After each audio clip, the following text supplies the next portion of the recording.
এই চিঠিখন যেতিয়া তেওঁবিলাকে পায় বা তেওঁবিলাকে পঠোৱা চিঠিখন যেতিয়া পিয়নে আনি দিয়ে তেতিয়া আমাৰ মনত মানে অপাৰ আনন্দ হয়। এনজিঅ'গ্ৰাফি কৰালোঁ, এনজিঅ'গ্ৰাফি কৰি তেওঁবিলাকে মোক 3 ঠাইত ব্লকেজ পালে মোৰ হাৰ্টত। এব্ৰাহাম এইয়া মোৰ ল'ৰাটোক তোমাক ঘটালোঁ, ইয়াক মানুহ কৰিব লাগে। গতিকে এইখিনিতে তোমাক জনাইছোঁ যে মই কলেজৰ মোক কিন্তু দেখা নাই। ইনচান মানে আৰু বেছি সময় নাই, জীৱনত আৰু বেছি সময় নাই। এই সময়খিনিৰ পল মানে প্ৰত্যেকটা। নমস্কাৰ, মই মঞ্জিত আৰু মোৰ স্মৃতি ৰোমন্থন কৰিবলৈ আজি মই 20 বছৰ পিছত মোৰ ছাৰৰ ঘৰলৈ আহিছোঁ আৰু মই চিনাকি কৰি দিব ওলাইছোঁ শ্ৰীযুত আব্ৰাহাম টুন ছাৰ। নমস্কাৰ ছাৰ। পোনপ্ৰথমতে মোৰ ইউটিউব চেনেল আৰু ফেচবুক পেজ মঞ্জিত নাথ ক্ৰিয়েশ্যনলৈ স্বাগতম জনাইছোঁ। একচুৱেলি মই চাকৰিৰ সূত্ৰে ডিব্ৰুগড়ত থাকোঁ এতিয়া বৰ্তমান। লগতে ব্ৰডকাষ্ট এটা আৰম্ভ কৰিছোঁ, লগতে ছ'চিয়েল মিডিয়াত অকণমান আমাৰ নৱপ্ৰজন্মৰ কাৰণে মই যদি কিবা এটা কৰিব বিচাৰোঁ, মানে কিবা এটা আদৰ্শ হিচাপে দেখাব বিচাৰোঁ, তো সেইকাৰণে মই কিছুমান যি ব্যক্তিৰ লগত মই কথা পাতিছোঁ আৰু তেওঁলোকৰ আদৰ্শবিলাক আমাৰ নৱপ্ৰজন্মক দিবলৈ মই চেষ্টা কৰিছোঁ। বহুত ভাল ছাৰ। আপুনি মোৰ শিক্ষাগুৰু, মোৰ ইংলিছ টিচাৰ আছিলে। ক্লাছ মই 5ৰ পৰা 10লৈকে আপোনাৰ ওচৰত মই শিক্ষা গ্ৰহণ কৰিছোঁ আৰু আপুনি ঘিনাই মিলন জ্যোতি স্কুলৰ প্ৰতিষ্ঠাপক শিক্ষক আছিলে। তো বিগত 6টা বছৰ মই ধুনীয়াকৈ আপোনাৰ ওচৰত শিক্ষা গ্ৰহণ কৰাৰ সৌভাগ্য হৈছিলে মোৰ। আৰু লাষ্ট মই আপোনাৰ ওচৰত মই টিউশ্যন কৰিব আহিছিলোঁ আপোনালোকৰ ঘৰলৈ 2005 চনৰ মানত আহিছিলোঁ আৰু এতিয়া 2025 চন। সুদীৰ্ঘ 20টা বছৰৰ পাছত আহিছে। আৰু ছাৰ আহিছোঁ মই এইটো কাৰণে কি, আজিকালি মই কিছুমান আমি অলপ আগতে আমি ডিছকাছ কৰিছিলোঁ ছাৰ, যে শিক্ষাটো আছেই, শিক্ষাৰ কথাও পাতিম আমি, লগতে পৰিয়ালৰ মাজত যি আজিকালি পৰস্পৰৰ বান্ধনটো নাইকিয়া হৈ গৈছে ছাৰ, সেইবিলাকৰ কথা অকণমান পাতিম। তো মঞ্জিত, মই বৰ ধন্যবাদ দিছোঁ তোমাক। তুমি যিটো পদক্ষেপ লৈছা এইটো খুব এটা মানে প্ৰশংসনীয় পদক্ষেপ, এটা উঠি অহা চামৰ কাৰণে। তো আৰু 20 বছৰ পাছত আহিছোঁ বুলি কৈছে, মই অৱশ্যে বহুত কথা পাহৰি গৈছোঁ আৰু টিউশ্যন লোৱা কথাবিলাকো পাহৰি গৈছোঁ, কিন্তু তুমি যে মনত পেলাই দিছা সেই কথাবিলাকে মোক বহুত এতিয়া প্ৰেৰণা দিছে। তো এতিয়া যিটো প্ৰশ্ন কৰিলে এইটো খুব বৰ্তমান যুগত আমি দেখা পাইছোঁ, অনুভৱ হৈছে এইটো। আৰু সেইটো অনুভৱ হৈ আমাৰ দুখ লাগিছে এটা কাৰণত, যে আমি যিটো সময়ত তোমালোকৰ নিচিনা বয়সৰ আছিলোঁ সেইটো সময়ত আমি পৰিয়ালৰ যিটো মৰম চেনেহৰ বান্ধোনত আছিলোঁ, আমি বৰ্তমান দেখা পাইছোঁ যে এতিয়া নৱপ্ৰজন্মকে ধৰোঁ উঠি অহা ল'ৰা ছোৱালীবিলাকৰ মাজত বহুত বহলভাৱে নাচালোঁ, আমাৰ যিখিনি এতিয়া সৰু সৰু পৰিয়াল থাকে সেই পৰিয়ালৰ মাজত যিখিনি ল'ৰা ছোৱালী থাকে, তো আমি ভাবোঁ তেওঁবিলাকৰ মাজত পাৰস্পৰিক মানে মৰম চেনেহৰ বান্ধোনটো থাকিবলৈ, একেটা পৰিয়াল যে আমি সন্তান হওঁ, ইজনে সিজনৰ প্ৰতি মৰম চেনেহ থকা ভাৱটো থাকিব লাগিব। আৰু সেইটো প্ৰকাশ হয় কিহেৰে, মানে যোগাযোগেৰে। তো আজিকালি ব্যস্ততা আছে যেনিবা, আজিকালি আগৰ নিচিনা নহয় যে আগতে পঢ়া শুনাটো বেছি মন দিয়া হোৱা নাছিলে, আজিকালি প্ৰায় পঢ়া শুনাত মন দিছে, প্ৰত্যেক ঘৰে মা দেউতাই এইবিলাক চেষ্টা কৰিছে আৰু পঢ়া শুনাত যথেষ্ট মন কাণ দিয়ে। আৰু সেইফালৰ পৰা সময়ো আগৰ নিচিনা ফুৰা চকা কৰিবৰ কাৰণে পোৱা নাযায়। তথাপিতো আমি যিমান যি কৰিলোঁ, আমি যে একেটা পৰিয়ালৰ, মোৰ দেউতাৰ কেইজন ভাই, মোৰ দেউতাৰ কেইজনী বাইদেউ ভনী, তেওঁবিলাকৰ ল'ৰা ছোৱালীবিলাকৰ মাজত এটা যে সুসম্পৰ্ক থাকিব লাগিব। আৰু মই বহুত ব্যস্ত থাকিলেও, পঢ়া শুনা ইত্যাদি কামত ব্যস্ত থাকিলেও মাজে সময়ে আজিকালি মই ভাবোঁ যে এটা খুব ধুনীয়া ব্যৱস্থা আছে যোগাযোগৰ, এইটো হ'ল ফোন। আমি প্ৰায় যাত্ৰা কৰোঁতে ৰেলতে হওক বা কাৰোবাৰ ঘৰতো আমি গ'লে দেখোঁ, বা আনকি আমি বাৰাণ্ডাত বহি ৰাস্তাটো দেখোঁ, ল'ৰা ছোৱালীবিলাকে ৰাস্তাত গৈ থাকোঁতেও মানে ফোন চাই গৈ থাকে। তো ফোনটো এটা কি চাই আমি নাজানো, কিন্তু ফোনটো এটা যোগাযোগৰ খুব ভাল মাধ্যম। তো সেই মাধ্যম ব্যৱহাৰ কৰি হ'লেও আমাৰ পৰিয়ালৰ ল'ৰা ছোৱালীবিলাকে ইজনে সিজনৰ প্ৰতি এটা ঠিক সময়ে তেওঁবিলাকৰ সময় অনুপযোগী তেওঁবিলাকে মানে যোগাযোগ ৰখাটো ভাল বুলি মই ভাবোঁ আৰু পৰিয়ালৰ ইজনৰ সিজনৰ লগত খা খবৰ লৈ পাৰস্পৰিক প্ৰেমৰ যিটো বান্ধোন সেই বান্ধোনত বান্ধ খাই থকাটো মই ভাবোঁ ভাল বুলি ভাবোঁ কাৰণ তেনেকুৱা কৰিলে কি হয় বহুত সময়ত আগবাঢ়ি যোৱাৰ মানে প্ৰেৰণাটো পোৱা যায় আৰু আমাৰ সমাজখন এতিয়া দিনক দিনে উন্নতৰ পৰা উন্নতৰ হৈ গৈ আছে সেই ক্ষেত্ৰতো মই কেনেদৰে আগবাঢ়িম সেই কথাবিলাক মানে অলপ উমান পোৱা যায় আৰু জীয়াই থাকিবলৈ কিবা এটা ভাল লাগে পৰিয়ালৰ মাজত যদি এনেকুৱা প্ৰেমৰ বান্ধোন থাকে প্ৰেমৰ সম্পৰ্ক থাকে মই যদি কাৰোবাৰ খা খবৰ ল'লোঁ তো তেতিয়া মানে ভাল লাগে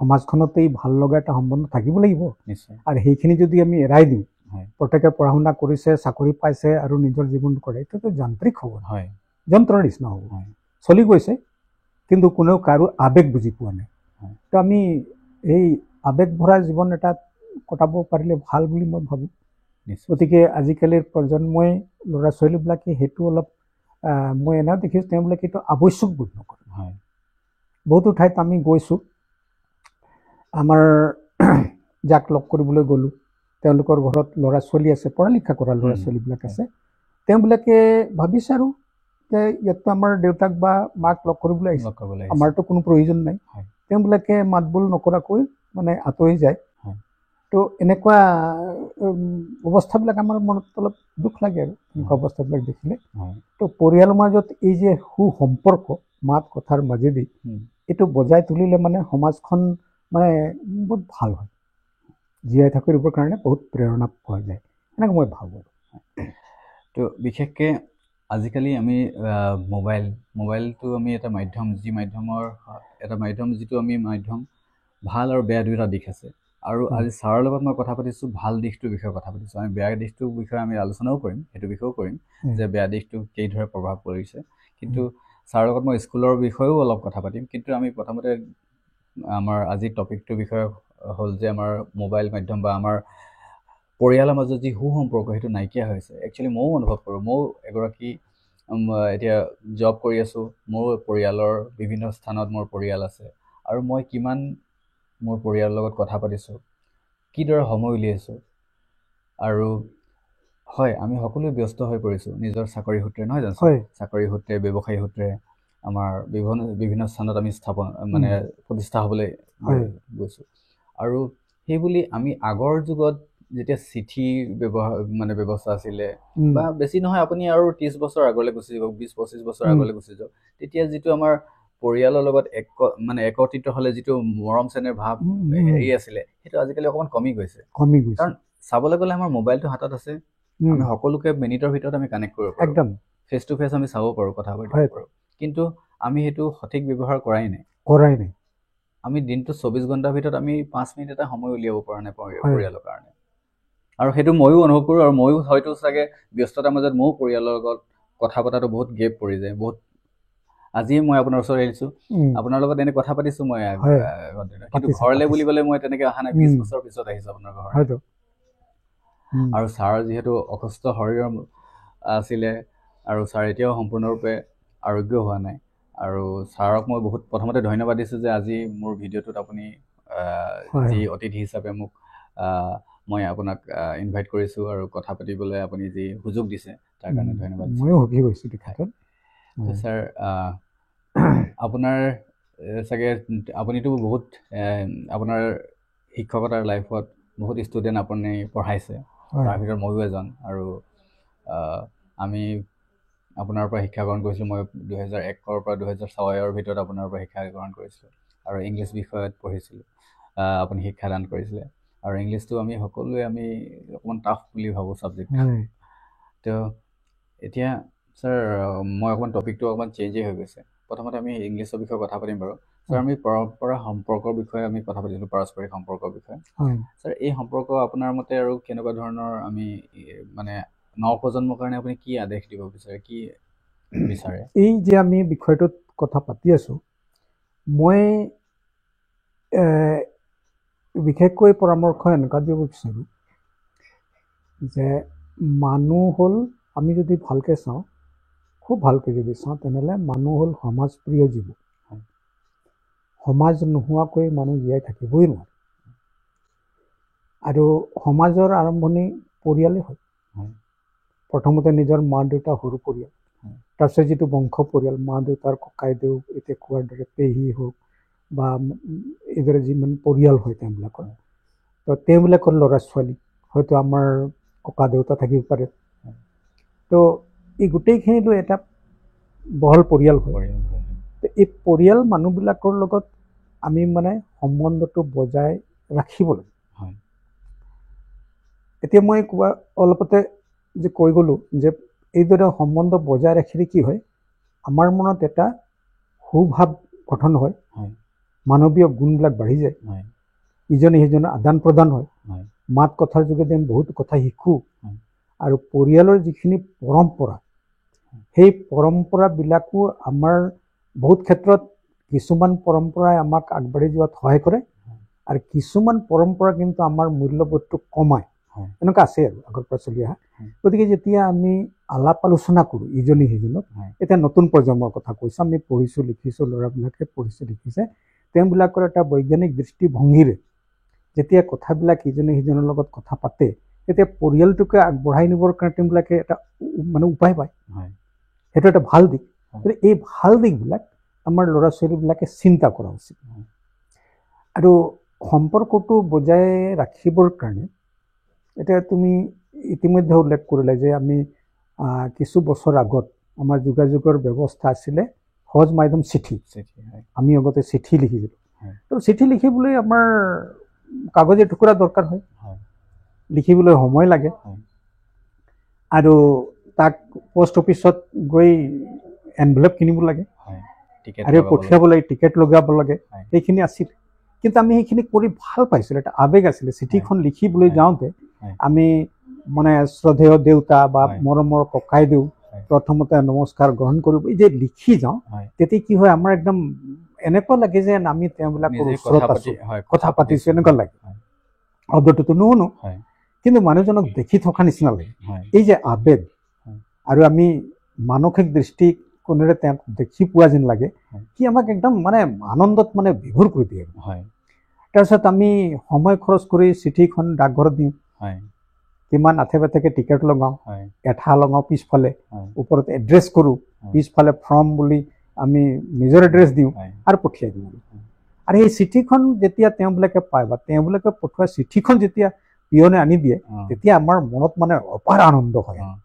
সেইবিলাক আছিলে আগৰ কথা। তো এতিয়া মই ভাবোঁ এতিয়াৰ প্ৰজন্মও সেই পৰম্পৰাবিলাক এৰি দিব নালাগে, ভাল পৰম্পৰাবিলাক আমি ধৰি থ'ব লাগে। তো আজিকালি চিঠিৰ ব্যৱহাৰটো ইমান নাই, আছে ব্যৱস্থাটো আছে, আমি সিমানখিনি কৰিবৰ কাৰণে সময় জোৰাব নোৱাৰোঁ। কিন্তু এতিয়া তুমি কোৱাৰ দৰে বিজ্ঞানে আমাক খুব ধুনীয়া যোগাযোগৰ মাধ্যম এটা দিছে, এইটো হ'ল ফোন। তো ফোনৰ ভাল বেয়া দিশ আছে, কিন্তু আমি সদায় ভালটো লোৱা ভাল, কাৰণ মানুহ হিচাপে মানুহ শ্ৰেষ্ঠ প্ৰাণী বুলি কোৱা হয়। যদি শ্ৰেষ্ঠ প্ৰাণীয়ে বেয়াটোকে বাছি লয়, তেনেহ'লে পশুৰ লগত তাৰ তুলনা কৰিব পাৰি।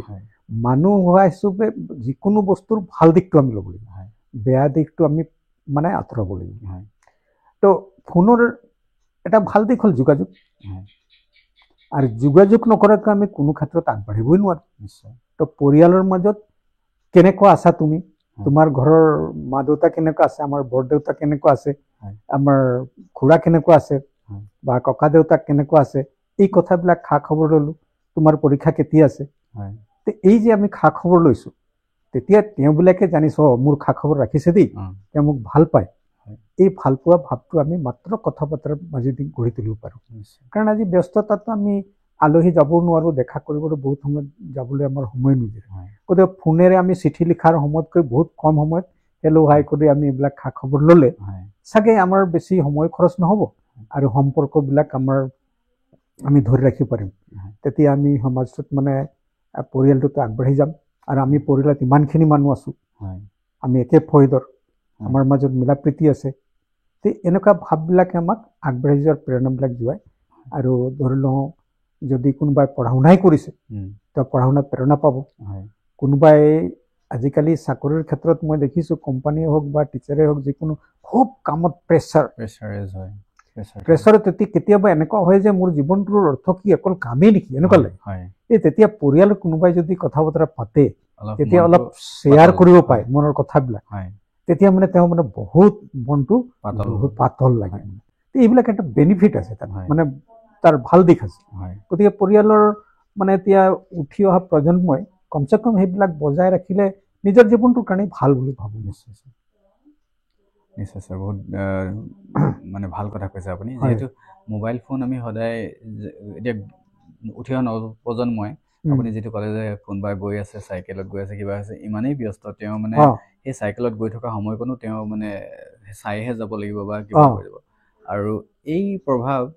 বেয়া দিশটো অকণমান আমাৰ ল'ৰা ছোৱালীৰ ওপৰত পৰিছে হয় যিহেতু এতিয়া মোৰো ল'ৰা এটা আছে 3.5 বছৰ হ'ল মোৰ দেউতাক হিচাপে কাৰণ আমি আজিকালি পৰিয়ালবিলাক সৰু পৰিয়াল হৈছে ছাৰ আৰু সৰু পৰিয়াল হোৱাৰ কাৰণে কি হৈছে মাক দেউতাকে নিজৰ ল'ৰাটো বা ছোৱালীজনীক যেতিয়া মানে দেউতাক নাথাকে মাকে এতিয়া ভাত খোৱা সময়ত বা ক'ৰবাত যাব সময়ত অকণমান মোবাইলটো দি পিনে তেওঁক অকণমান ভুলাব বিচাৰিছে আৰু সেইটোৱে তেওঁলোকৰ মানে কি হ'ল ডেইলি ৰুটিন নিচিনা হৈ গৈছে খাওঁতে মানে মোবাইলটো নোহোৱা নহ'লে এই এটা মানে অভ্যাস গঢ়ি উঠিলে এৰাব নোৱাৰা আচ্ছা এইখিনিতে মই এটা আৰু পৰামৰ্শ দিব বিচাৰোঁ এই যে মোবাইলেৰে যোগাযোগ কৰিব ধৰি লওঁ আমাৰ পৰিয়ালটোত মানে মানে আমাৰ পৰিয়ালত আমি 6 ভাই তো মোৰ 5 ভাই বাহিৰত আছে তো তেওঁবিলাকৰ দুজনকৈ হ'লেও সন্তান হ'লেও মানে 10টা ল'ৰা ছোৱালী আছে তো মোৰ 2জনী ছোৱালী আছে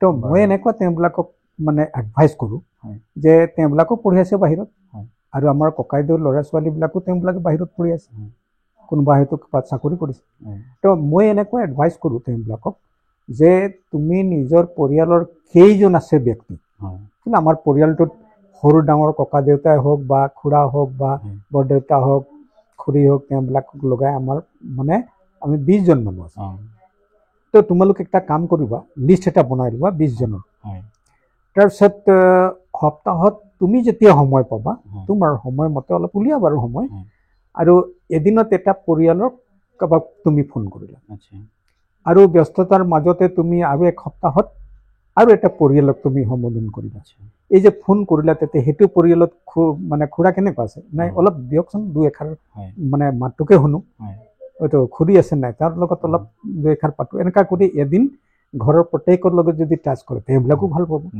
এই ৰুটিনটো যদি বনাই লোৱা হয় তেতিয়াহ'লে মই ভাবোঁ বছৰেকৰ ভিতৰত মানে প্ৰায় মানে বছৰেকত এবাৰ হ'লেও পৰিয়ালৰ সকলো লগত তেওঁ মানে সম্পৰ্কটো ৰাখিব পাৰিব এইটো মোৰ মতে সম্ভৱ হ'ব ব্যস্ততাৰ মাজত তেওঁলোকৰ পঢ়া শুনা হওক বা চাকৰিয়ে হওক যিকোনো ব্যস্ততাৰ মাজত এইকণ তেওঁবিলাকে ইচ্ছা থাকিব লাগিব তেতিয়া তেওঁ এইদৰে বজাই থ'ব পাৰিব বুলি মই ভাবোঁ আৰু পৰিয়ালৰ মানুহ ভাবে তেওঁ পাহৰি যোৱা নাই দেই আমাক কিন্তু তেওঁ মাজে মাজে ফোন কৰে যেনেকৈ তুমি ক'লা 20 বছৰৰ পাছত আহিছোঁ কিন্তু কথা বতৰা কিন্তু মই মাজতে পাতিছোঁ আৰু টাউনে চাউনে আমি কেতিয়াবা লগ পাইছোঁ হয় নহয় অহাটোও বাৰু সম্ভৱ নহয় সদায় অহাটো তো এনেকুৱা আমি সম্পৰ্কটো বজাই থ'ব লাগিব এনেকুৱা ভাবোঁ মই তো এইটো ভাল এটা কথা আৰু এইটো সঁচাকৈ আমাৰ উঠি অহা নৱপ্ৰজন্মই এইটো এটা আদৰ্শ হিচাপে ল'ব পাৰে যিহেতু আমি মোবাইলটো আমাৰ 24 ঘণ্টাৰ ভিতৰত আমি যে অকল শোৱা সময়খিনিহে চাগে নলওঁ আমি চাগে টয়লেটতো চাগে মোবাইল মই দেখিছোঁ এনেকুৱা টয়লেটটো লৈয়ে যায় তো সেইখিনি সময় যদি আমি 5 মিনিট আমাৰ পৰিয়ালৰ কাৰণে ওলাওঁ আৰু এইটো যদি ভাল কাম এটা ভাল ব্যৱহাৰ ভাল ব্যৱহাৰ হিচাপে লওঁ তো সেইটোৱে একচুৱেলি আমাৰ ছাৰে ক'বলগীয়া বিষয় আৰু মই এইটো নিশ্চয় ময়ো আজি ময়ো গৈ পিনে ৰুটিন বনাম আজি নহয় কাইলৈ মই বনাবলৈ চেষ্টা কৰিম কাৰণ মোৰো পৰিয়াল ডাঙৰ আৰু পৰিয়ালৰ লগত সম্পৰ্ক কৰিলে তেওঁলোকো বহুত ভাল পায় তেওঁলোকে মনত কৰিলে বহুত দিনৰ পিছত মনত কৰিলে নিশ্চয় তেওঁলোকে বহুত ভাল পায় আপুনি যিহেতু এতিয়া অৱসৰ গ্ৰহণ কৰিলে শিক্ষকতাৰ পৰা আৰু অসুস্থতা গম পাইছোঁ অকণমান তথাপি অসুস্থতাৰ মাজেদি আপুনি কেনেকৈ আপোনাৰ সময়খন কেনেকৈ কটাইছে এইটো বিষয়ত তেনেকুৱা হ'ল মই 23 চনৰ আগলৈকে অলপ শাৰীৰিকভাৱে ঠিকেই আছিলোঁ পাছত 23 চনত কি হ'ল মোৰ গলব্লাডাৰ অপাৰেশ্যন হৈ গ'ল তাৰ ফলত অলপমান শৰীৰটো দুৰ্বল হ'ল এইটো প্ৰায় আগষ্ট মানত আছিলে কথাটো তাৰ নৱেম্বৰ মানত মোৰ হাৰ্টৰ প্ৰব্লেম হ'ল আচ্ছা তো মই AMCত মানে এডমিট হ'লোঁ আৰু বিভিন্ন হাৰ্টৰ লগত মানে জড়িত সকলো পৰীক্ষা নিৰীক্ষা কৰি তেওঁবিলাকে মোক এনজিঅ'গ্ৰাফি কৰিবলৈও দিলে। এনজিঅ'গ্ৰাফি কৰালোঁ। এনজিঅ'গ্ৰাফি কৰি তেওঁবিলাকে মোক 3 ঠাইত ব্লকেজ পালে মোৰ হাৰ্টত। আৰু হাৰ্টত মোৰ মানে বুকু মানে বিষ হৈ থাকে, বুকু বিষ হৈ থাকে। তো তেওঁবিলাকে 3 ঠাইত ব্লকেজ পোৱাৰ কাৰণে তাক এনজিঅ'প্লাষ্টি বুলি যিটো চাৰ্জাৰী সেইটোৰ কাৰণে পৰামৰ্শ দিলে। তো মই যিহেতু এইটো অলপ খৰচী হয়, অৱশ্যে খৰচটো মই ইমান ভয় কৰা নাছিলোঁ, কিন্তু মই ভাবিলোঁ হাৰ্টৰ চাৰ্জাৰী কৰাবিলাক ইমান মানে মোৰ মনটোত ইমান ভাল নালাগিলে। তাৰপিছত মই বিভিন্ন ডক্টৰবিলাকৰ লগত মানে আলাপ আলোচনা কৰি বিভিন্ন মাধ্যমৰ যোগেদি আলাপ আলোচনা কৰি গম পালোঁ যে বেমাৰ হ'লে মানে হাৰ্টৰ বেমাৰ হ'লে আমিও আগতে মানে ময়ো আগতে ছায়েন্সত পঢ়াই হয়, গতিকে হাৰ্টত কেনেকৈ মানে কলিজাত তেজৰ প্ৰবাহ হয়, ধমনী হীৰা এইবিলাক এইটো মই ক্লাছত বুজাইছোঁ। গতিকে মই জানো সেইটো বস্তুটো কেনেকৈ হৈ আছে আৰু তাৰ এটা মানে ৰোগী হিচাপে যে ময়ে তো প্ৰথমতে স্বাভাৱিকতে মানে ভয় লাগে আৰু। কিন্তু পাছত মই বিভিন্ন ডক্টৰসকলৰ লগত আলাপ আলোচনা কৰি গম পালোঁ যে আমি বেমাৰত ভয় খাব নালাগে। আৰু বেমাৰ হ'লে প্ৰাকৃতিকভাৱে মানে ঈশ্বৰৰ প্ৰাকৃতিকভাৱে নবীনীকৰণৰ এটা ব্যৱস্থা কৰি দিছে। মই এনেও দেখোঁ ক'ৰবাত যদি কাটি যায় তেনে আমি দৰৱ চৰৱ লগালোঁ, অলপ দিনৰ পাছত কি হয় তাত ছাল আকৌ ভৰি যায়, এইটো নবীনীকৰণ। তো ঠিক তেনেকুৱা ধৰণৰ নবীনীকৰণৰ ব্যৱস্থাটো ঈশ্বৰেও কৰি থৈছে। তো আমি ভয় নাখাই যদি প্ৰাকৃতিকভাৱে ভাল হ'বৰ কাৰণে চেষ্টা কৰোঁ। তো মই ঠিক তেনেকুৱা অলপ মানে আয়ুৰ্বেদিকৰো মই পৰামৰ্শ ল'লোঁ। তো অৰ্জুনৰ ৰস আৰু যদি আদা নহৰু এইবিলাক খাদ্যত আমি যদি অলপ অলপকৈ ব্যৱহাৰ কৰোঁ আৰু অলপ নিয়মিতভাৱে অলপ ফুৰা চকা কৰোঁ, অলপ বেছি চিন্তাকৃষ্ট নহয়, অলপ মুকলিমূৰীয়াকৈ থাকোঁ, তেতিয়াহ'লে মানে এই ৰোগবিলাক মানে বেছি আমাক মানে প্ৰভাৱ পেলাব নোৱাৰে। আৰু সেইটোকে মই অলপ অভ্যাস কৰিলোঁ। অভ্যাস কৰি মই দেখিলোঁ এতিয়া যোৱা 24 চনটোত 12 মাহ মই কটালোঁ। মই হাৰ্টৰ যিবিলাক দৰৱ দিছিলে সেই দৰৱবিলাক মই চব জানুৱাৰীতে বন্ধ কৰিলোঁ। 24 চনৰ জানুৱাৰীতে মই একেবাৰে বন্ধ কৰিছোঁ। এবছৰ সম্পূৰ্ণ হৈ গ'ল। এতিয়া এইটো বছৰ 25ৰ এতিয়া মাৰ্চ মাহ সোমাইছে, গতিকে মোৰ প্ৰায় 12-15 মাহমান হৈ গ'ল মই মেডিকেল দৰৱ লোৱা নাই।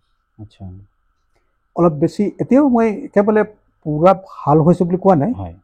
এতিয়া মই যে কথা পাতি আছোঁ অলপ অলপ মোৰ এটা পেইন হৈ আছে যেনিবা, তো এইবিলাক অলপ অলপ থাকে।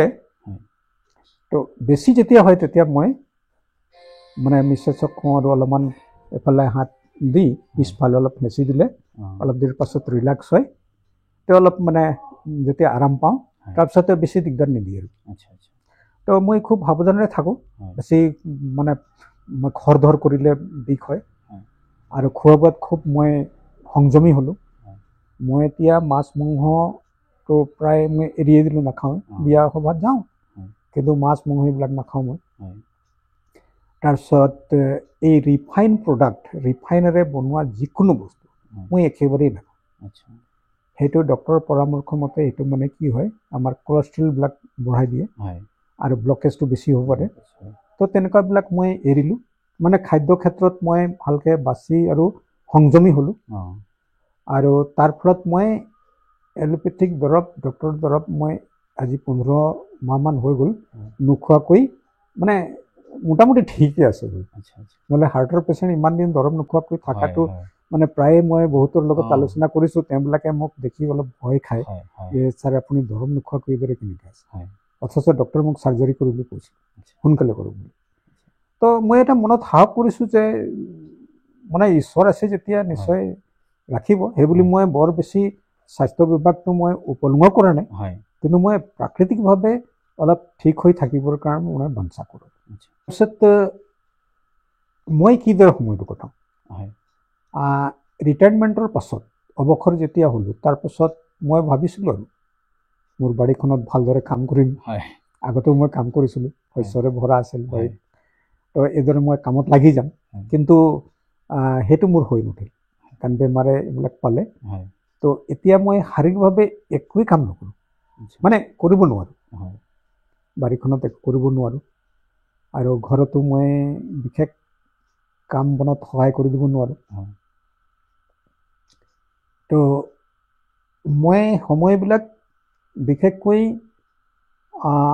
পৰামৰ্শ হয় এইদৰে তুমি যিদৰে আহিছা, প্ৰায় আহি থাকে মানে ব্যক্তিসকল। চিনাকি মানুহ, ছাত্ৰ ছাত্ৰী সকলো আহি থাকে। হয় তুমি যিদৰে আহিছা, আহে আৰু কিছু মোৰ ওচৰত হয় খা খবৰ ল'বলৈকে আহে, হয় আৰু তেওঁলোকে বহুত কথা এইবিলাক পাতে। হয় তেনেকুৱাকৈ মই কটাওঁ। হয়। আৰু মোৰ কিছুমান ছাত্ৰ ছাত্ৰী আছে, তেওঁবিলাকে পঢ়িবলৈ আহে ৰাতিপুৱা। আচ্ছা গতিকে তেওঁবিলাকক ৰাতিপুৱা অলপমান টিউশ্যন আকাৰে তেওঁবিলাকক মই হেৰি কৰোঁ। হয় তো মই বহুতক ফিজ নোলোৱাকৈ পঢ়াবলৈ লৈছিলোঁ, হয় কিন্তু মই দেখিলোঁ কিছুমান ল'ৰা ছোৱালী মানে ফিজ নোলোৱাকৈ তেওঁবিলাক পঢ়িবলৈ টান পায়। মূল্য তাৰপিছত নথকা বস্তুৰ মানে হেৰি নাথাকে। তেনেকুৱা ভাবে নেকি। হয় তাৰপিছত তেওঁবিলাকে ক'লে, নহয় ছাৰ আমি ফিজ দিম। আচ্ছা মই ক'লোঁ, মইতো ফিজ দিয়া আৰু ফিজ নিদিয়া তাতো পাৰ্থক্য ৰখা নাই। হয় মইতো ভালদৰে বুজাই দিম, তুমি ফিজ কিয় দিব লাগে, তোমালোকৰ ঘৰত অলপ সহায় হ'ব। হয় নহয় ছাৰ, মই ফিজ দি পঢ়িম। হয় তো মই তেওঁবিলাকক এটা নাম মাত্ৰ ফিজ লওঁ, আৰু নহ'লে তেওঁবিলাক সন্তুষ্ট নহয়। হয় এইদৰে ৰাতিপুৱা মই টিউশ্যন কৰোঁ, সময়টো কাটি যায় হয় ধুনীয়াকৈ। আৰু তেওঁবিলাকে মোক শ্ৰদ্ধা কৰে, হয় গতিকে তেওঁবিলাকৰ লগত হাঁহি মাতি ধুনীয়াকৈ তেওঁবিলাক বুজাই দিওঁ কথাবিলাক। হয় এইদৰে মোৰ ৰাতিপুৱা ভাগটো গুচি যায়। তাৰপিছত মই কিতাপ পঢ়োঁ, আৰু মই দৈনিক মানে দিনলিপি লিখোঁ। এইটো মোৰ সৰুৰ পৰা মোৰ অভ্যাস আছে, আচ্ছা। ডায়েৰী লিখা। তো ধুনীয়াকৈ সেই ডায়েৰী লিখি যাওঁ। আৰু তাৰপিছত মই মোৰ এটা মানে হেৰি অভ্যাস আছে, আৰু যে মই দৈনিক বাইবেলখন পঢ়োঁ। আচ্ছা আৰু বাইবেলৰ লগত জড়িত আৰু কিছুমান পুস্তক আছে, সেইবিলাক মই মঙাওঁ। যেনে এতিয়া ডেইলি ডেভোশ্যন বুলি কয়, তো প্ৰতিদিনৰ তাত ধুনীয়া ধুনীয়া পাঠবিলাক থাকে। তো তেনেকুৱাবিলাক মই পঢ়ি গোটেই দিনটোৰ কাৰণে ভাল ভাৱবিলাক মই মনত মানে কৰি লওঁ, আৰু কিদৰে দিনটো কটাম ভালদৰে সুচিন্তাৰে। এইবিলাকে মোক গোটেই দিনটো সুচিন্তাৰে কটাই দিবৰ কাৰণে মোক খুব সহায় কৰে। এনাৰ্জি মই পাই যাওঁ। আৰু যিহেতু মই কাম বন নকৰোঁৱে, কৰিব নোৱাৰোঁ, আৰু ঘৰত মোৰ ছোৱালী দুজনী বাহিৰত পঢ়ি আছে, তেওঁবিলাকো নাথাকে, আৰু বাইদেউ স্কুললৈ গুচি যায়, মই ঘৰত প্ৰায় অকলে থাকোঁ। তো মোৰ এটা খুব ভাল হয়, মানে চিন্তা কৰাৰ খুব ধুনীয়া মই সময় পাই যাওঁ। আৰু আমি জানো যে যিকোনো কাৰণে ঈশ্বৰৰ ওচৰত প্ৰাৰ্থনা কৰিব লাগে। তো মই বহিয়ে বা ঘূৰা পকা কৰিয়ে মই প্ৰায়ে বহুতৰ কাৰণে প্ৰাৰ্থনাত মানে ঈশ্বৰৰ ওচৰত সহায় বিচাৰি দিওঁ। এতিয়া তুমি আহিলে এইবিলাক ভাল কাম কৰিছা, তো আগন্তুক দিনবিলাকত মই প্ৰাৰ্থনাত তোমাকো মই সাঙুৰি ল'ম যে মনজিতে এনেকুৱা এটা ভাল কাম কৰি আছে, তো প্ৰভু তুমি তাকো সহায় কৰা, যাতে সমাজত তেওঁ যি কৰিছে তাৰ যোগেদি আনেও যাতে ভাল পথ পাব পাৰে। এইদৰে মানে চিন্তা চৰ্চা কৰিয়ে মই সময়বিলাক কটাই দিওঁ। গতিকে মোৰ বহুত বেছি আনে যিদৰে কয় যে অৱসৰ হোৱাৰ পাছত সময়বিলাক কটাবলৈ বহুত টান হয়, মোৰ কাৰণে আৰু টান হ'লহেঁতেন, কাৰণ মই কাম কৰিব নোৱাৰোঁ। কিন্তু মই এনেকুৱা কৰি সময় কটাই দিওঁ, তো মোৰ বেছি মানে ইংলিছত যিদৰে বৰিং, তেনেকুৱা বৰিং নালাগে, দিনবিলাক মোৰ ধুনীয়াকৈ পাৰ হৈ যায়। নিশ্চয় ছাৰ, আমি যদি প্লান কৰোঁ প্ৰত্যেকটো মানে হেৰিয়ে উজু নহয় জানো ছাৰ। আৰু মই মোৰ উপৰোক্ত এগৰাকী ব্যক্তিৰ লগত মই গুৱাহাটীত কথা পাতিছিলোঁ, তেওঁ তেনেকৈ অৱসৰপ্ৰাপ্ত বেংক কৰ্মচাৰী, তেওঁ মানে অকলশৰীয়াকৈ থাকে। আৰু তেওঁকো মই সুধিলোঁ, আপুনি খুৰা কেনেকৈ আপোনাৰ দিনবিলাক অতিবাহিত কৰে। তেওঁ কৈছে, আমি কোনো এটা কথা যদি মানে প্লান কৰোঁ, তেতিয়াহ'লে আমাৰ কোনো বৰিং নাই। আমি যদি আগতীয়াকৈ আমি ভাবি থওঁ যে এইটো কৰিম, বৰিং নাই। আমি মানে কিবা এটা কথা চিন্তা কৰি থাকোঁতে কিমান সময় গুচি যায় আমি মানে ক'বই নোৱাৰোঁ। গতিকে বৰিং কথাটোত আমাৰ নাহে আৰু। নিশ্চয় ছাৰ। আৰু ছাৰ, মোৰ এইটো সৌভাগ্য যে আজি আপোনাৰ লগত বহি পিনে একেলগতে কথা পাতিছোঁ। মই বহুত দিনৰ পৰা চেষ্টা কৰি আছিলোঁ আপোনালোকৰ লগত কথা পাতিবলৈ, আৰু যিহেতু সময়ৰ অসুবিধা, আজিকালি আমি যান্ত্ৰিকতাৰ মাজতে সোমাই গৈ আছোঁ, তেনেকুৱা প্ৰত্যেক দিনেই সোমাই গৈ আছোঁ।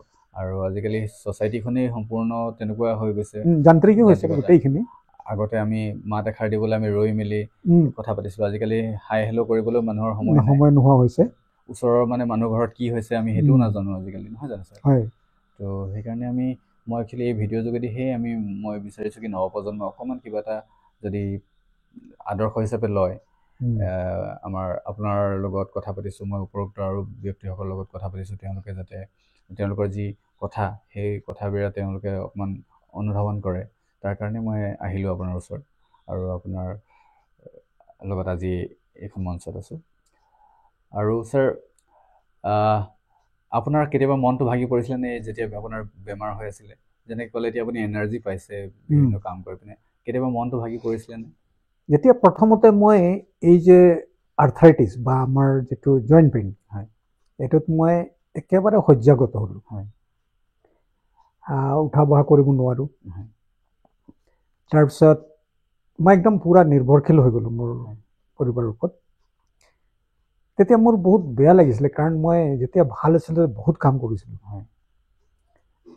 তো যেতিয়া মই কাম বন কৰিব নোৱাৰা হ'লোঁ, বিচনাত পৰি থাকোঁ, মাত কথা ঠিকেই থাকে, কোনোবা আহিলে তেওঁলোকৰ লগত তেওঁলোকতকৈ ময়ে বেছি কথা পাতোঁ। তেওঁলোকে বেমাৰীক চাবলৈ আহি মানে কথাখিনি ময়ে বেছি পাতোঁ। কিন্তু মানুহবিলাক গুচি যোৱাৰ পাছত মোৰ মানে বৰ দুখ লাগিছিল।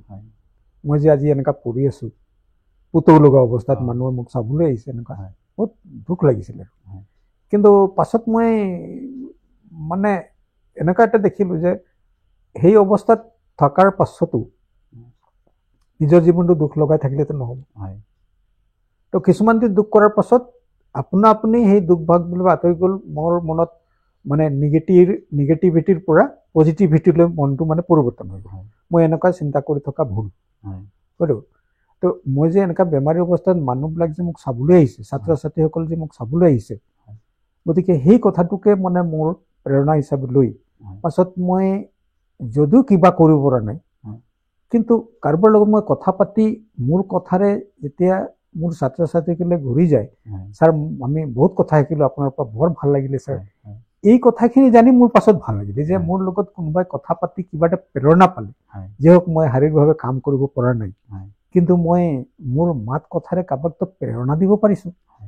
তেতিয়া মোৰ মানে দুখবিলাক আঁতৰি গ'ল। তেতিয়াও মই একো কৰিব নোৱাৰোঁ কাম বন। আৰু আপুনি অকল এজন শিক্ষক হিচাপে নহয় ছাৰ, এই আমাৰ যি গাঁৱৰ এৰিয়া স্কুলৰ চৌপাশে আপুনি এগৰাকী প্ৰতিষ্ঠাপক শিক্ষক হয়। স্কুল এখন প্ৰতিষ্ঠা কৰাত আপোনাৰ অৰিহণা বহুতেই মানে যোগদান বহুত ডাঙৰ। স্কুলৰ কাৰণে আপোনালোকে যথেষ্ট কষ্ট কৰিছে। মই সৰুৰে পৰা দেখিছোঁ, মই যেতিয়া মানে জনা শুনা হৈছোঁ তেতিয়াৰ পৰা মোৰ দাদাইসকলে স্কুলত পঢ়িছিল। তো ছাৰ, আপোনাৰ অকণমান জাষ্ট থুলমূলকৈ অকণমান স্কুলৰ আপোনাৰ শিক্ষকতা জীৱনৰ যি অকণমান এটা আভাস মই ল'ব বিচাৰোঁ ছাৰ। ঠিক আছে। তো এইটো আমি শিক্ষকতা যদি কওঁ, তেনেহ'লে আমাৰ স্কুলখন আমি আৰম্ভ কৰিছিলোঁ মানে 1984 চনত। তো প্ৰথমতে মই অৱশ্যে কোনোদিনেই ভবা নাছিলোঁ পঢ়া কালত যে মই এদিন শিক্ষক হ'ম বুলি।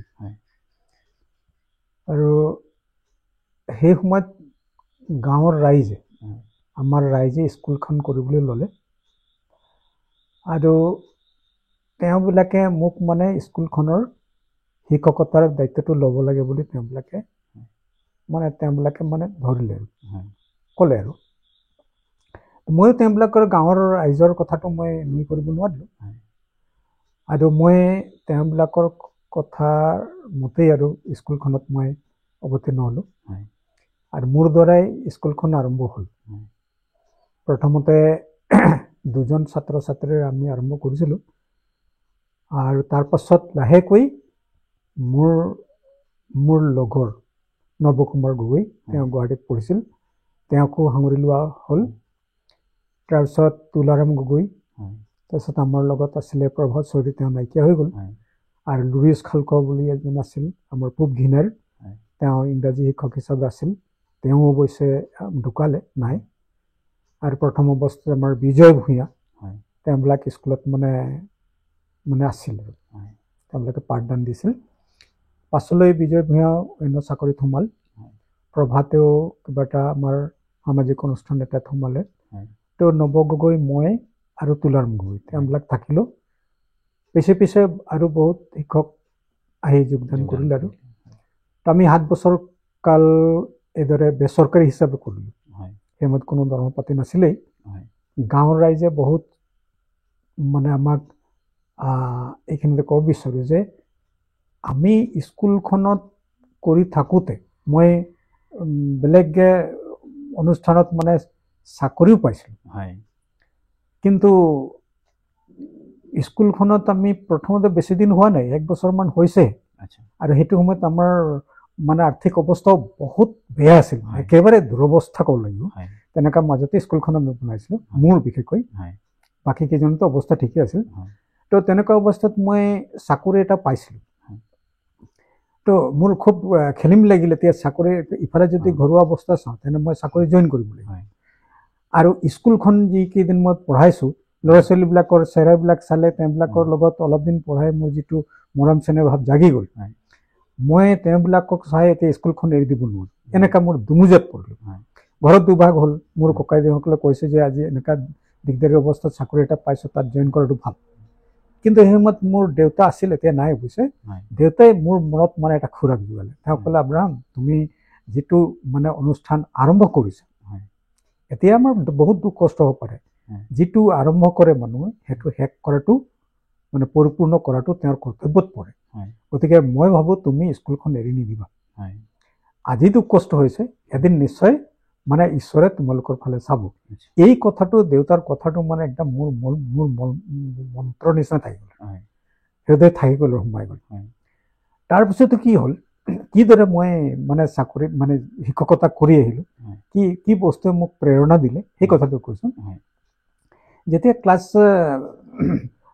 5ত প্ৰথমতে 5ত আছিলে তাৰপিছত পিতৃ মাতৃসকলে ল'ৰা ছোৱালীবিলাকক লৈ আনে আমাৰ নাম লগাবৰ কাৰণে তো বয়সস্থ মোতকৈ পিতৃতুল্য বয়সস্থ মানুহবিলাকে আনি আমাক গোটাই দিয়ে আব্ৰাহাম এইয়া মোৰ ল'ৰাটোক তোমাক গোটালোঁ ইয়াক মানুহ কৰিব লাগে এইদৰে যে তেওঁবিলাকে আনি নিজৰ ঘৰৰ পৰা ল'ৰা ছোৱালীখিনিক গোটাই দিছিলে আৰু তেওঁবিলাকক মানুহ কৰিব লাগে বুলি যি দায়িত্ব দিছিলে এইটো মোৰ একদম মানে হৃদয়ত সোমাই গৈছিল এই দায়িত্বটো আৰু সেই ল'ৰা ছোৱালীবিলাকক সঁচাকৈ আমি আন্তৰিকতাৰে তেওঁবিলাকক মানুহ কৰি তুলিব লাগে তো সেই ভাৱটো মোৰ সোমাই গৈছিল আৰু তেওঁলোকৰ অনুৰোধটো মোৰ অৰ্থে এটা দায়িত্ববোধ হৈ গৈছিল আৰু এটা মোৰ মনত দায়িত্ববোধৰ অনুভৱ হৈছিল যে মই কিমান দায়িত্ববোধেৰে কামটো কৰিব লাগিব আৰু সেইবাবে মই যিমানেই জানিছিলোঁ তেতিয়ালৈকে মই বহুত বেছি শিক্ষিত নাছিলোঁ যেতিয়া প্ৰথম মই সোমাইছিলোঁ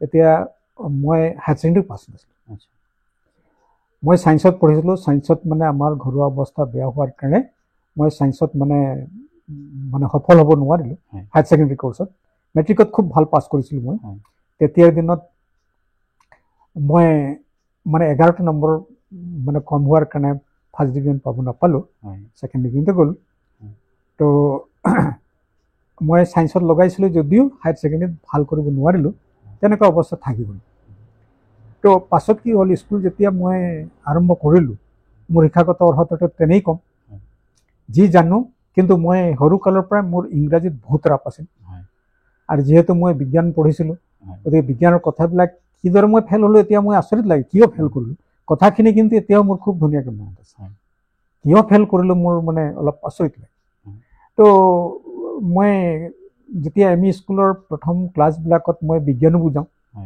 হিন্দীও বুজাওঁ তাৰপাছত ইংলিছটো মোৰ মানে প্ৰিয় বিষয় আছিল গতিকে ইংলিছ বুজাওঁ আৰু নৱছৰো আছিলে তো এইদৰে কৰি আমি ধুনীয়াকৈ চলি যাওঁ নৱ যিহেতু আমি একেলগত LP স্কুলৰ পৰা পঢ়া গতিকে আমাৰ খুব ধুনীয়া মিলি যায় আৰু মাত কথা হাঁহি মাতিৰে আমি স্কুলখন চলাই যাওঁ তাৰপিছত এতিয়া শিক্ষাগত অৰ্হতাটো যেতিয়া মোৰ কম হ'ল মই তেতিয়া পাছত মানে হিন্দী পৰীক্ষা আসাম ৰাষ্ট্ৰীয় ভাষাৰ প্ৰচাৰ সমিতিত তাত মই হিন্দী পৰীক্ষা বেলেগকৈ দিবলৈ ল'লোঁ সেইদৰে মই বিচাৰত পাছ কৰিলোঁ তো কমচে কম স্কুল এখনত হিন্দী শিক্ষক হিচাপে অৰ্হতাটো মই অৰ্জন কৰিলোঁ তাৰপাছতো মই হিন্দীৰ প্ৰবীণ দিবলৈ ল'লোঁ তো প্ৰবীণ দিবলৈ যাওঁতে এবাৰ মই বাহিৰলৈ আমাৰ এটা চাৰ্চৰ এটা প্ৰগ্ৰেমত বাহিৰলৈ গৈছিলোঁ তো তাত মানুহবিলাকে বা সেই ছেমিনাৰত যি গৈছিলোঁ তাত সাউথ ইণ্ডিয়ান মানুহবিলাকে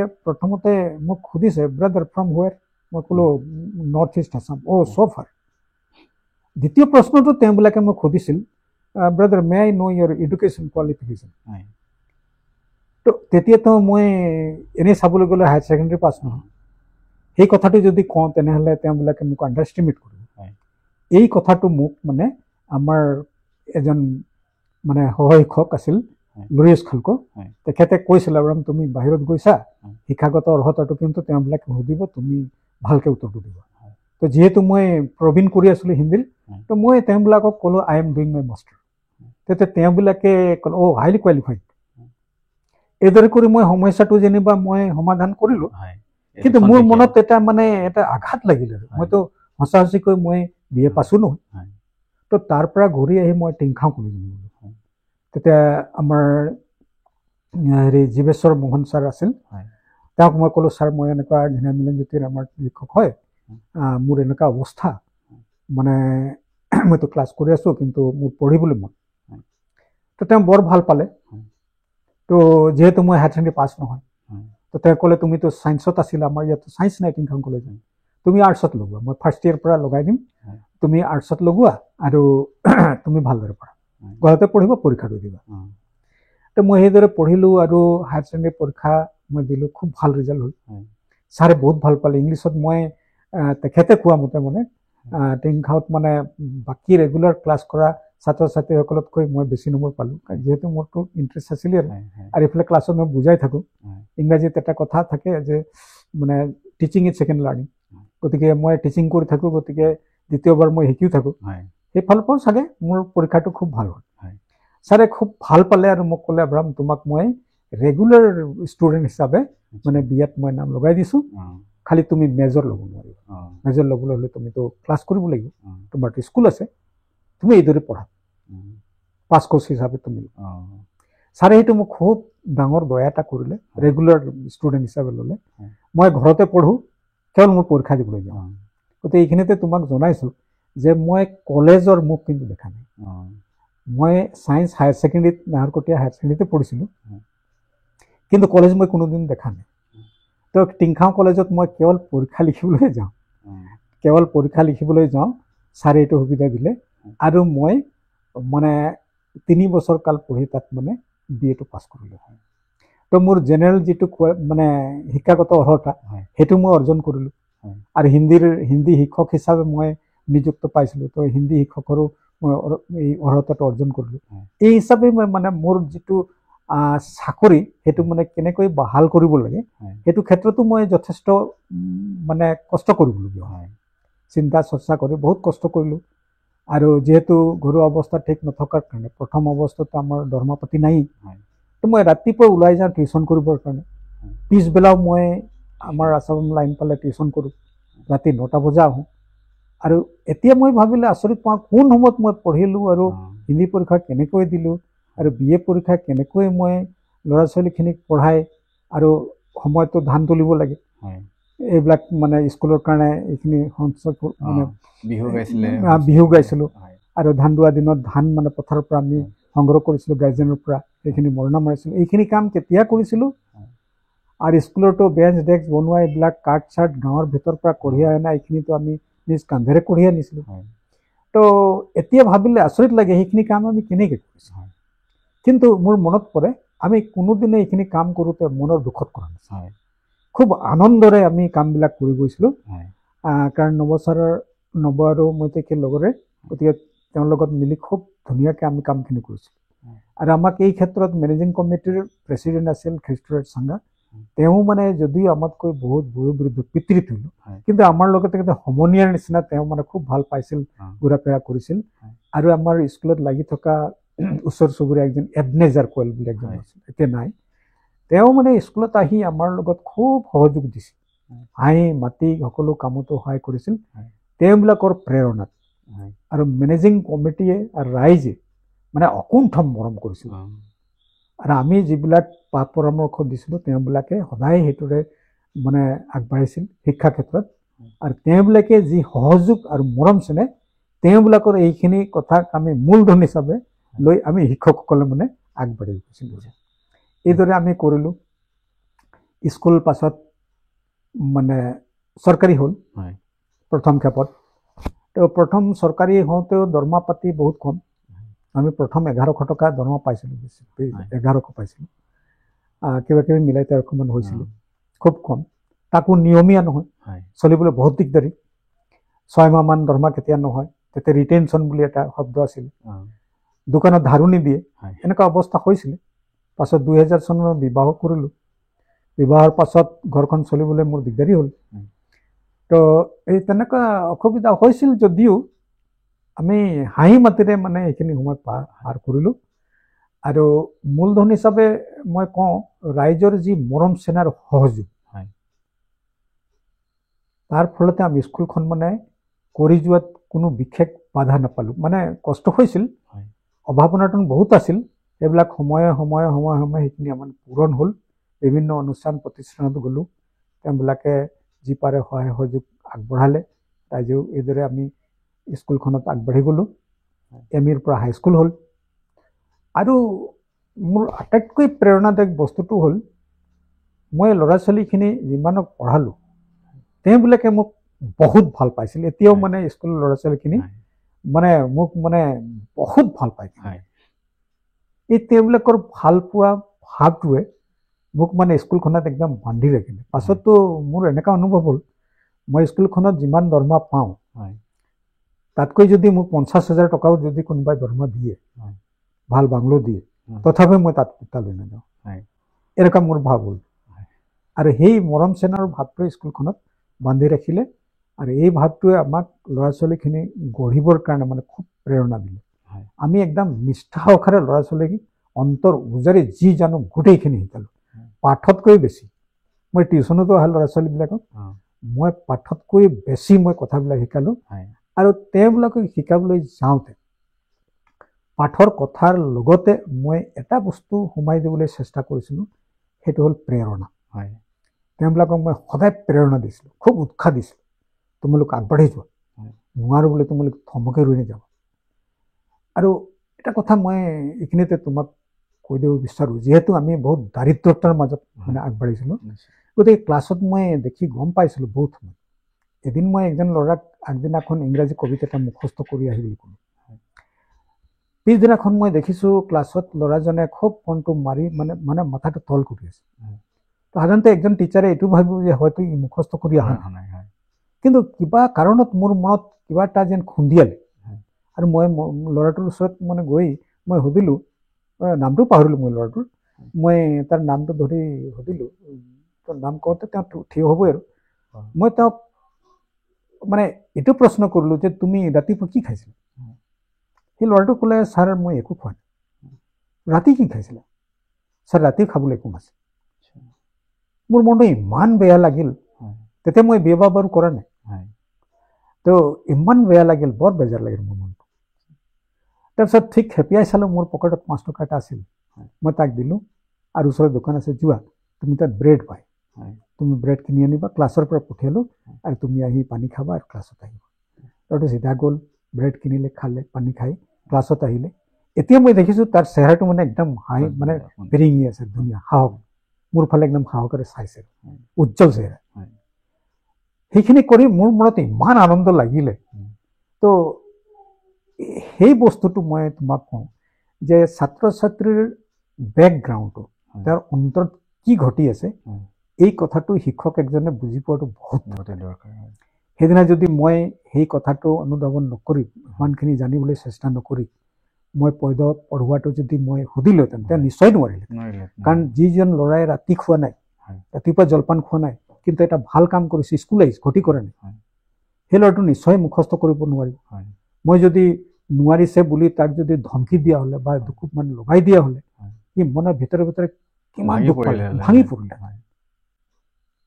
তো সেই ঘটনাটো মই বহুত ঠাইত কৈছোঁ অৱশ্যে, এনেকুৱা শিক্ষকসকলৰ এনেকুৱা আলাপ আলোচনাত, শিক্ষক গোটৰ মিটিংবিলাকত মই এই কথাটো কৈছোঁ যে শিক্ষকে বুজাই যাওঁতে সদায় ল'ৰা ছোৱালীৰ মানসিক স্থিতি, তেওঁবিলাকৰ ঘৰুৱা মানে পৃষ্ঠভূমি, বেকগ্ৰাউণ্ড আমি চাব লাগিব। তেওঁলোকৰ মা দেউতা কিমানখিনি, কি পৰিৱেশত তেওঁবিলাক আছে, পঢ়াৰ পৰিৱেশ আছে নাই গোটেইখিনি চাইহে আমি মানে পাঠদানবিলাক দিব লাগে বা ল'ৰা ছোৱালীক অলপ মানে ষ্ট্ৰিক্ট কৰাটো আমি সেইদৰে কৰিব পাৰে ছাৰ আপোনাৰ কথাবিলাক মানে এনেকুৱা লাগিছে যেন মানে গোটেই চকুত ভাহি আছে মানে সেইবিলাক কথা আপুনি কৈ আছে মানে এইবিলাক মই দেখি আছো নিচিনা লাগিছে আৰু সঁচাকে মানুহৰ মনৰ ভাৱটো প্ৰকাশ যেতিয়া মানে আপুনি তেওঁৰ মনটো বুজিব তেতিয়াহে প্ৰকৃত শিক্ষক বুলি এতিয়া মই নৱছৰৰ লগতো কথা পাতিছিলোঁ ছাৰো কৈছে যে যেতিয়ালৈকে তুমি তেওঁক বুজি নাপাবা আৰু সেই হিচাপে শিক্ষা তুমি তেনেহ'লে তোমাৰ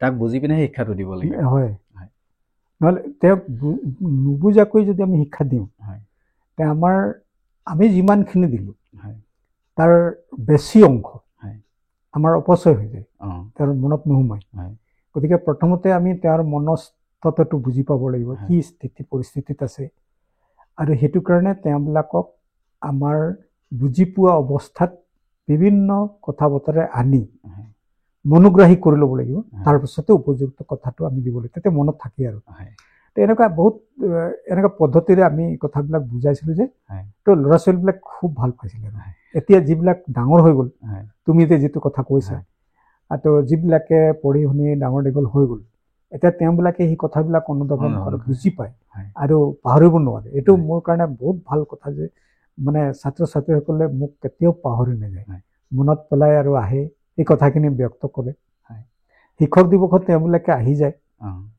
এদিনটো প্ৰায় 15-20জনমান ছাত্ৰ ছাত্ৰী আহিল প্ৰাক্তন তেওঁবিলাকে আহি আৰু ইয়াত ঘৰতে মোক মান সন্মান দি খুব ধুনীয়াকৈ মইতো গীটাৰো বজাইছিলোঁ ইংলিছ গানবিলাক গাইছিলোঁ গীটাৰ আছে মোৰ হাৰমনিয়াম আছে তেওঁবিলাকে উলিয়ালে ছাৰ আপুনি গীটাৰে এই গানটো গাওকচোন তেওঁবিলাকৰ গানবিলাক মানে তেওঁলোকৰ লগত গান গালোঁ মানে ইমান ভাল লাগিলে পৰিৱেশটো ইমান ধুনীয়া হ'ল যেন এতিয়াও মই শিক্ষকতা কৰি আছোঁ স্কুলত এনেকুৱা লাগিলে আৰু তো এনে ল'ৰা ছোৱালীয়ে যি মৰম চেনেহ সেইবিলাকে আৰু আমাক প্ৰেৰণা দি থাকে ছাৰ মই কুৱেশ্যনটো আকৌ নকৰিলেও ভাল লগা আপোনালোকৰ শিক্ষক জীৱনৰ ভাল লগা দিন সেইটোৱে নেকি আপোনাৰ মানে আপোনাৰ ষ্টুডেণ্টে আপোনাক ছাৰপ্ৰাইজ দিয়া বা তেওঁলোকৰ ৰিজাল্ট সেইবিলাকেই নহয় জানো ছাৰ সেইবিলাকেই আছিল ছাৰ এতিয়া আপোনাৰ ৰিটায়াৰ্ড হোৱা ছাৰ 2-3 বছৰ হৈ গ'ল তথাপিও স্কুলৰ আদেশ পৰামৰ্শৰ কাৰণে আপোনাৰ ওচৰলৈ আহে তেনেকুৱা প্ৰায় শিক্ষকসকলে জানে খা খবৰ মোৰ লৈ থাকে এতিয়া মোৰ যিটো শাৰীৰিক অৱস্থাত বিশেষকৈ ডাৱৰীয়া হ'লে আমাৰ শিক্ষকসকলে হওক বা মোৰ পৰিয়ালক প্ৰত্যেকে মানে কথাটো আলোচনা কৰে আজি ডাৱৰীয়া আব্ৰাহামৰ কি অৱস্থা হৈছে তো বহুতে মোক শিক্ষকসকলে ফোন কৰিছে ছাৰ কেনেকুৱা আছে বতৰটো আজি একদম ডাৱৰীয়া ভালে আছেতো এই যে সম্পৰ্কটো আছে মৰম চেনেহৰ আৰু এতিয়া বহুত শিক্ষকটো নতুন আহিছে কিন্তু হ'লেও তেওঁবিলাকে যেন প্ৰাৰম্ভিক কালৰ পৰা থকা শিক্ষকৰ নিচিনাই তেওঁবিলাকৰ মৰম চেনেহটো এইটো মোৰ বৰ ভাল লাগে যদিও ৰিটায়াৰ্ড হ'লোঁ আজি মানে 21ৰ পৰা এতিয়া 4 বছৰেই হ'ল তো তেওঁবিলাকে এৰি দিয়া নাই মিটিঙতো তেওঁবিলাকে মাতে বহুত সময়ত মই শাৰীৰিকজনিত যাব নোৱাৰিলেও তেওঁলোকে দুখ নধৰে কিন্তু তেওঁবিলাকে পৰামৰ্শবিলাক লৈ থাকে আৰু যেতিয়া মই যাওঁ তেওঁবিলাক খুব আথে বেথেকৈ মোক ব্যৱহাৰ কৰে আনকি মোৰ ভাল লাগে মই যিখন চকীত বহিছিলোঁ সেই চকীখনত তেওঁবিলাকে আজিলৈকে নবহেটো ছাৰৰ চকী বুলি এতিয়াও এৰি থাকে মই গ'লে মানে তেওঁলোকে আথে বেথেকৈ সেই চকীখনতে মোক বহোৱায় তো এনেকুৱা সম্পৰ্ক এটা সুসম্পৰ্ক আনন্দ বা মৰম চেনেহৰ সম্পৰ্ক এতিয়াও মানে স্কুলখনৰ লগত মানে চলি আছে আৰু এইটো মোক প্ৰেৰণা দি থাকে মানুহে যিমান যি অৰ্জন কৰিলেও ধন অৰ্জন যিমান টকা পইচা অৰ্জন কৰিলেও ছাৰ সন্মানটোৱে মেইন নহয় জানো ছাৰ সন্মানৰ নিচিনা আৰু তাতকৈ আৰু ডাঙৰ সম্পদ হ'ব সেইটো হ'ব নোৱাৰে নিশ্চয় ছাৰ তো ছাৰ ময়ো বেছি দীঘলীয়া নকৰোঁ আৰু আজি সন্ধিয়া পৰত আপোনাৰ ঘৰলৈ আহিলোঁ দুআষাৰ কথা পাতি মানে বহুতেই ভাল লাগিল ছাৰ আৰু আপুনি যেনেকৈ আজি যিমান আপোনাৰ স্বাস্থ্যৰ অকণমান হেৰি থকা যদিও আপুনি ধুনীয়াকৈ মোৰ লগত কথা পাতিছে বহুতেই ভাল লাগিছে আপোনাৰ লগত বাৰ্তালাপ কৰি পিনে আৰু ময়ো ভগৱানৰ ওচৰত প্ৰাৰ্থনা কৰোঁ যাতে আপোনাৰ সুস্বাস্থ্যৱান হৈ থাকক আৰু আপুনি যেনেকৈ আমাৰ সমাজৰ কাৰণে অৱদান আগবঢ়াইছে দিহা পৰামৰ্শ আগবঢ়াইছে সমাজখন সুস্থ গঢ়ি তুলিবলৈ সহায় কৰিছে সেই হিচাপে ভগৱানে আপোনাক আশীৰ্বাদ কৰক ছাৰ ময়ো নৱছৰৰ পৰা এটা আহ্বান কৰিছিলোঁ যে লাষ্ট 2 লাইন আপোনাৰ পৰা গান মই নৱছৰক ৰিকুৱেষ্ট কৰিছিলোঁ, ছাৰো গাইছিলে। তো আপোনাৰ মুখেৰে শুনিব পাৰিম নেকি ছাৰ? আপোনাৰ স্কুলীয়া জীৱনততো আপোনালোকে ছাৰ গাইছিলে।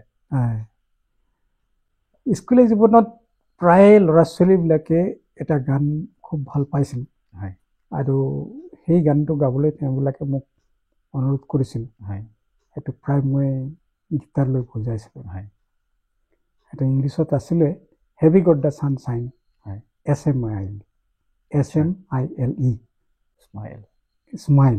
সেইটো মানে উচ্চাৰণ কৰোঁতে গানটোত মানে SMILE এইদৰে গোৱা হয়। সেই গীতটো খুব তেওঁবিলাকে গাবলৈ অনুৰোধ কৰিছিল, ময়ো খুব গাবলৈ ভাল পাইছিলোঁ, আৰু গীটাৰত খুব ধুনীয়া হয় গানটো। যেনেকৈ আপোনাৰ কথা মাজতে মই কৈছোঁ, আপুনি যেনেকৈ কৈছিলে আপুনি ছেটিং ছান, তেনেকৈ সেই ছেটিং ছান আপুনি হিচাপে, কাৰণ আপুনি অনুধাৱন কৰিব পাৰিছে আৰু আমি এতিয়ালৈকে কৰা নাই, সেই হিচাপে মই মানে ছেটিং ছানৰ বিষয়ে ইয়াৰ পিছত 2 লাইন ক'ব ছাৰ। তো গানটো মোৰ চমুকৈ গাই দিম। গানটো আছে এনেকুৱা, have you got the sunshine SMILE, have you got the sunshine SMILE, have you got the sunshine SMILE, have you got the sunshine SMILE, have you got the sunshine SMILE, whatever you may be, whatever you may see, have you got the sunshine SMILE, have you got the sunshine smile, have you got the sunshine smile, have you got the sunshine smile, have you got the sunshine smile, whatever you may see, whatever you may be, have you got the sunshine smile. সুন্দৰ sir, অতি সুন্দৰ sir. এইবিলাকে আপুনি কোৱা নিচিনাকৈ আমাক জীৱনত জীয়াই থকাৰ এটা স্পৃহা যোগায়, নহয় জানো ছাৰ? নিশ্চয় ছাৰ। লাষ্ট মই আপোনাৰ পৰা জানিব দিম, আপুনি এটা ছেটিং ছান বুলি ছেটিং ছানৰ বিষয়ে অকণমান আমাৰ আগ্ৰহী যিবিলাক উৎসুক মোৰ শ্ৰোতা বা দৰ্শক আছে, তেওঁলোকক অকণমান তাৰ বিষয়ে জনাই দিব। ছেটিং ছানৰ অৰ্থ কি, বা কোনে তাক অনুধাৱন কৰিব পাৰিছে, কোনে নাই পৰা? ছেটিং ছান আমি এনেই জানো আৰু ইংৰাজীত কোৱা হয় আৰু ছেটিং ছান মানে সূৰ্য ডুবিবলৈ লোৱা। তো সূৰ্য ডুবিবলৈ লোৱাটোৱে এইটো অৰ্থ বুজাইছে যেন ৰাতিপুৱাৰ পৰা সূৰ্য পোহৰ দি গ'ল, তাৰ কাৰ্য কৰি গ'ল, এতিয়া তাৰ সময় বেছি নাই আৰু অলপ সময়ৰ পাছত ডুব যাব। তো জীৱনটোৰো ঠিক তেনেকুৱা এটা জোখ আছে। তো আমি যিহেতু স্কুল কালত আমি 60 বছৰ মানে লৈকে আমি নিজৰ কাৰ্যকাল আমি অতিবাহিত কৰিলোঁ। তো জীৱনত এতিয়া কিমান বছৰ আমি আছে ক'ব নোৱাৰোঁ, কিন্তু 60 বছৰৰ এতিয়া এইকেইদিন যদি লগাওঁ আমি মানে মোৰ এতিয়া 65 বছৰ হৈ গ'ল, ধৰি লওঁ 64 বছৰ হ'ল। তো এতিয়া আৰু যদি আমি হিচাপ কৰি চাওঁ, হিচাপ কৰিবলৈ বহুতে হয়তো বেয়াও পাব পাৰে, তো যদি আমি 80 বছৰ চাওঁ তেনেহ'লে আমাৰতো কম আছে। তো তাকে মানে বেলিটো মানে ভটিয়াইছে আৰু তাকে ইংৰাজী ছেটিং ছান বুলি কয়। তো আমাৰ লাইফটো আমি ছেটিং ছানৰ লগত তুলনা কৰোঁ। তো এইটো তুলনা কৰি এনেকৈ লাগে আমাৰতো আৰু জীৱনত বেছি দিন নাই, গতিকে এই যি অলপ দিনকেইটা আছে সেই দিনকেইটাত মই কি কৰিম, কি কৰি যাম।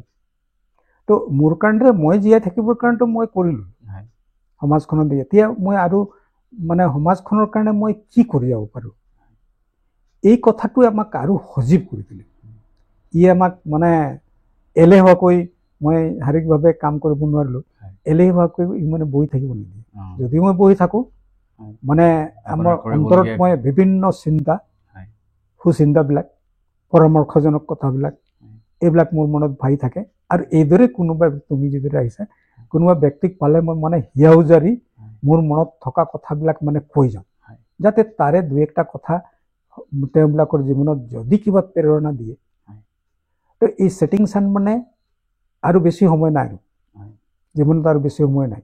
এই সময়খিনিৰ পল মানে প্ৰত্যেকটা মিনিট, প্ৰত্যেকটা সময় ঘণ্টা আমি যাতে মানে উপযুক্তভাৱে খৰচ কৰিব পাৰোঁ, সেই কথাটো মই মানে ধ্যান দি থাকোঁ আৰু প্ৰায় 9 বছৰো এটা কাম কৰি আছে মই দেখিলোঁ তেওঁ মানে এইটো বয়সত খুব আগৰ যিবিলাক বন্ধু বান্ধৱ তেওঁবিলাকৰ লগ পাবৰ কাৰণে তেওঁবিলাকে দলো গঠন কৰি লৈছে ৰিউনিয়ন মানে তেওঁবিলাকে মাজত ক'ৰবাত তেওঁবিলাকে লগ পোৱা হয় আৰু ইজনে ইজন লগ পাই বিভিন্ন ধৰণৰ গীত মাতে হওক আলাপ আলোচনা এইদৰে কৰি সময়বিলাক মানে কিদৰে অলপ ফলপ্ৰসূভাৱে কটাব পাৰি আনন্দদায়ক কৰিব পাৰি এই প্ৰগ্ৰেমবিলাক তেওঁবিলাকে লয় তো আমি মানে এইটো সময়ত সেই কথাখিনিকে ভাবোঁ কাৰণ আমাৰ হাতত বেছি সময় নাই গতিকে যিকণ সময় আছে তাৰ অলপো সময় যাতে খৰচ কৰি নিদি তাৰ এইদৰে আমি সময়খিনি আনন্দপূৰ্ণভাৱে কটাব পাৰোঁ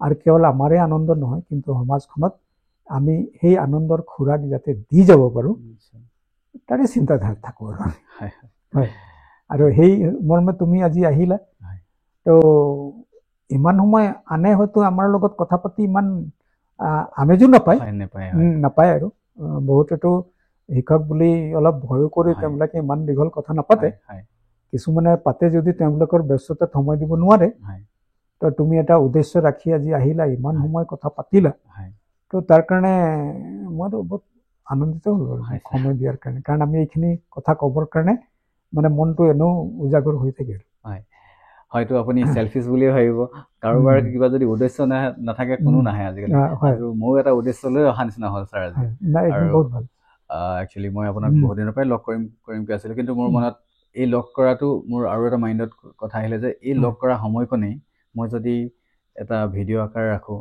আৰু অন্য কাৰোবাক দেখাব পাৰোঁ তো মই ভাবোঁ কিবা হ'ব নাই এইটো তোমাক মই আৰু বহুত ধন্যবাদ দিছোঁ যে বহুত ভাল ভাল কথাবিলাক এই যে সংৰক্ষণ কৰি ৰখা নহ'ল এটা আমাৰ কাৰণে বহুত লোকচান হ'ল ছাৰ এতিয়া আমাৰ স্কুল দিনৰে কথা কওঁ এতিয়া এইদৰে আমি কথা কৈছোঁ আমি মিটিঙত কিমান কথাবিলাক ক'লোঁ কিমান অনুষ্ঠানবিলাক হ'ল বহুত ঠাইত আমাৰ স্কুলৰ মিটিংবিলাকত আমি গৈ শিক্ষাবিলাক দিলোঁ মোকতো কাৰ্যকালত মানে কি হ'ল ৰিচোৰ্চ পাৰ্চন হিচাপেও চৰকাৰে বাচিলে মই কেইবা ঠাইত মোক পঠিয়ালে চৰকাৰে মই ইংলিছ বিভাগত মই শিক্ষা দিবলৈ গ'লোঁ তো সেইবিলাকো যদি ৰেকৰ্ডিং কৰি থোৱা হ'লে তো এতিয়া সেইবিলাক মই ক'ৰবাত দেখুৱাই বহুত টিচাৰে এতিয়া সেই শিক্ষাবিলাক পালে তো তুমি যিটো পদক্ষেপ লৈছা সেইটো খুব মানে প্ৰশংসাযোগ্য এইবিলাক আমি আগতে কৰিব নোৱাৰাৰ কাৰণে আমাৰ বহুত দৰকাৰী বহুত মূল্যৱান বস্তুবিলাক হয়তো আমি হেৰুৱাই দিলোঁ তো তুমি যি চেষ্টা লৈছা যে এইটো বৰ ভাল হৈছে